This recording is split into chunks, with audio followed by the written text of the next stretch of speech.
Okay, today we are reviewing The Ninth House by Leigh Bardugo. The tropes in this are I Can See Dead People, Secret Magic Societies at Yale, and Buddy Murder Mystery. So, what did you think of the book, Hillary? I liked it overall. I thought the author did a really good job at kind of building the Yale atmosphere, building the characters, and kind of luring you in. I did find it slow at the beginning, but once it ramped up, really popped off. No, I totally agree. I was reading the book and I wasn't like, oh my gosh, like I have to know what's going on next. But by the end, I definitely was like really hooked and was like, what's happening? What's going on? Lots more suspense at the end.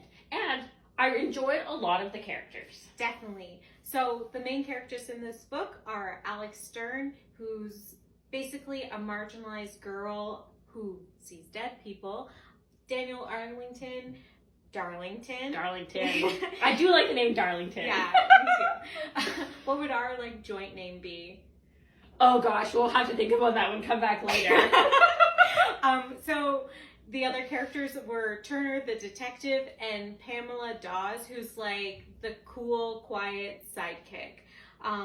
Daniel Arlington, I kind of imagined him as this gentlemanly old British man in a young man's body. Yeah, he really, it's the plot is based at Yale. He really does have privileged white boy vibes at the beginning.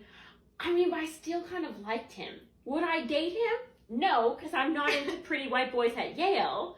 But he does grow on you. And basically the plot is he kind of goes missing, and Alex and Pammy need to figure out where he went and can they get him back. And who done it? Who done it? Dateability and spice? No, there's not really any spice in this book. There is one scene that is the only thing that really alludes to something sexual. Basically, Darlington gets poisoned. I don't know if it's a poison, but something happens to him at this magic society where all of a sudden he's very attracted to Alex, and she kind of has to take care of him, and they end up having to sleep in the same bed, and she wakes up in the morning and he's cuddling her, and she basically says to him either have sex with me or stop touching me, which I really like that. That made me laugh.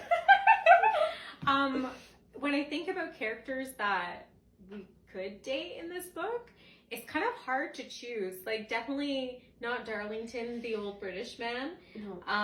That's actually young. I guess I shouldn't describe him as that. People could get confused.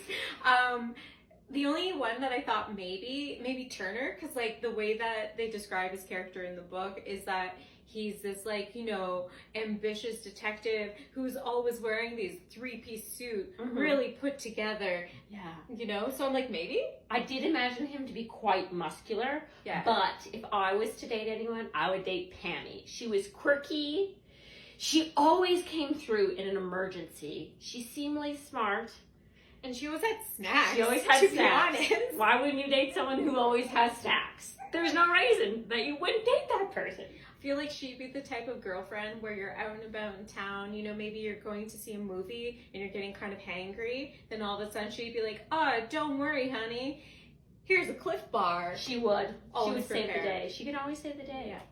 Yeah. Next for the author? Yeah, so this is the first book, and I believe it's 2-book series. The second book just came out. It's called Hellbent, and it's getting a lot of really good reviews, a lot of hype online. So yeah, I'm really excited. I started reading this book because I actually found out about Hellbent first, and everyone's talking about it. So I'm really excited to read it, and we'll do another review.